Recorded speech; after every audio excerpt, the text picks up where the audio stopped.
Hey everyone! Today we're going to be looking at a series of insights from a book called The Celestine Prophecy by author James Redfield. I'm sure many of you have heard of it, if not read it, or perhaps you've seen the movie. The book itself chronicles a man who goes to Peru where he learns about an ancient manuscript that was recently discovered, which shares insights about the process of waking up to a higher consciousness and understanding yourself better. We thought that the book shared very valuable insights for people growing spiritually and consciously, and we'd like to share it with you today. We do recommend checking out this book if you have time, as well as James' other work. But for those of you who don't have the time, here's the abridged version.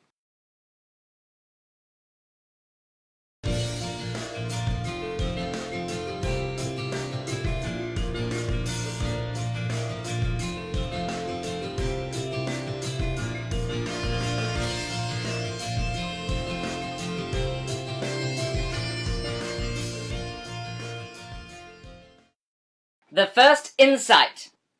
The first insight reveals that there is a mysterious way in which your life evolves. It talks about how there is something more, something spiritual, operating underneath everything we do. It encourages one to look at their life in a new way, taking the coincidences in their experiences seriously. People are realizing that these meaningful coincidences in their life are not coincidences at all, but synchronistic events, and following them will start you on your path to spiritual truth. The second insight. The second insight reveals that we are all in the process of constructing a new perception of the world that we live in. The first half of the millennium was controlled by the church, which interpreted spirituality for the people, passed down doctrine, restricted our beliefs, and controlled the avenues of power. It put one in a specific place within society, and humankind at the center of the universe in a battle of good and evil. These beliefs gave meaning to life, but they were challenged during the Renaissance and Reformation. From there, humans took to science to discover the meaning of life. Of course, science wasn't able to figure it out right off the bat, so in the meantime, we turned our attention to increasing material comfort while our adventurers and scientists searched for the meaning of life. Now, as we start a new century, we have lost touch with all meaning to life, but have achieved the material comfort that we sought after. People are beginning to wake up and realize the state of the world, and we're beginning to look inward at ourselves. It's time for us to reconnect with life's ultimate purpose. The third insight! The third insight begins a new view of life. It describes a new understanding of the universe as being made entirely of energy, and not only that, but an energy that responds to how we think.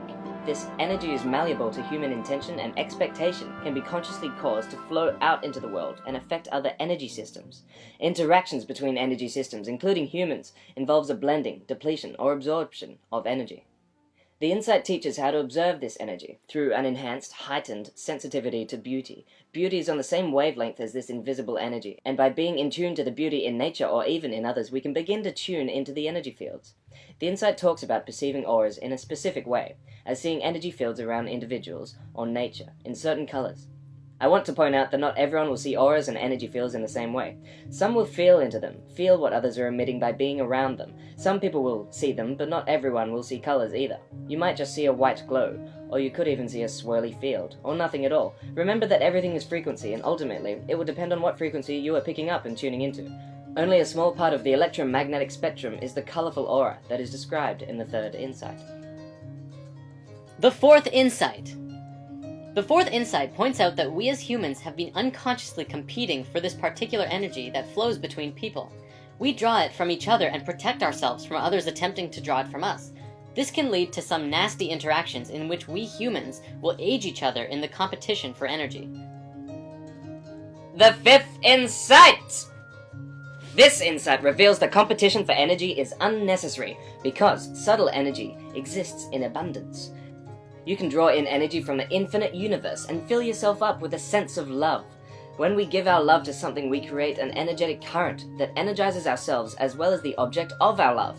A quote from the book best describes this as, "Love is not an intellectual concept or moral imperative or anything else. It is a background emotion that exists when one is connected to the energy available in the universe, which of course is the energy of God. Being in love is the most hedonistic thing you can do." The sixth insight. In order to be in a state of love with the world, we have to let go of old patterns of behavior we developed to take energy from others. These are called control dramas, which we can clear by simply being conscious of them and realizing the higher truth behind our control drama fantasy. There are 4 control dramas. 2 are actively demanding energy, and 2 are passively creating conditions in which energy is sent. Active control dramas include intimidation and interrogation. asking questions and then picking apart the answers. Passive control dramas include aloofness, creating an air of mystery that entices others to send energy, and the poor me control drama, creating a sense that if others don't provide energy, something awful will happen to the individual. In realizing our control drama, it exposes the true self which energizes our lives by showing us who we are, the path we are on, and what we're doing here. Second, we have to clear out our control dramas. We must understand our parents' control dramas and how they shaped ours. Then, we must learn the meanings that our parents' lives had for us and how this determines our own developmental work.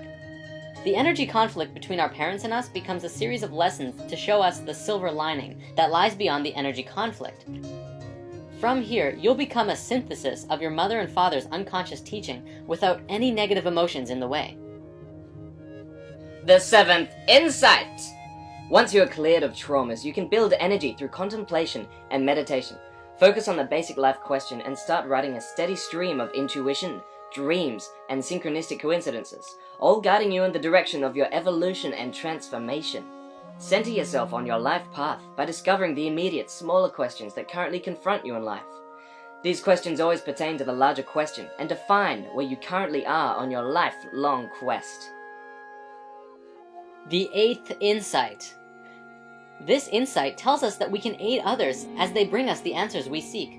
It describes a whole new ethic on how people should treat each other in order to facilitate everyone's evolution. In relating to others, it points out that children can be raised without control dramas if they have a constant, undivided access to an adult who can give them the energy they need. Evolution can't be done alone, so begin to practice this new ethic by uplifting those who cross your path. Talk to people who you meet coincidentally or make spontaneous eye contact with. You and them each have a message or learning that helps bring you up to a higher awareness of your lives.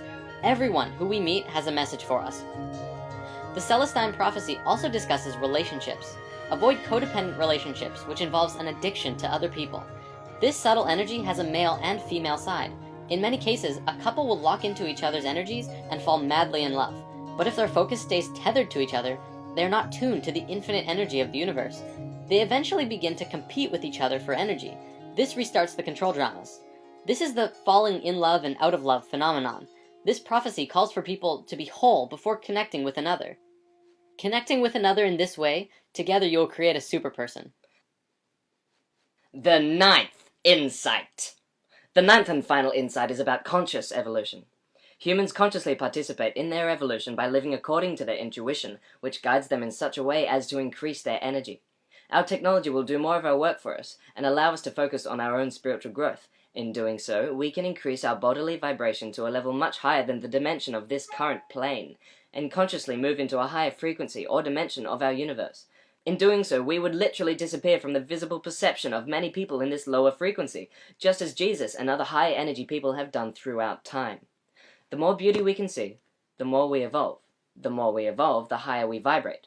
Ultimately, our increased perception and vibration will open us up to a heaven that is already before us. We just can't see it yet. At some point, everyone will vibrate highly enough so that we can walk into heaven in our same form. And that's badass.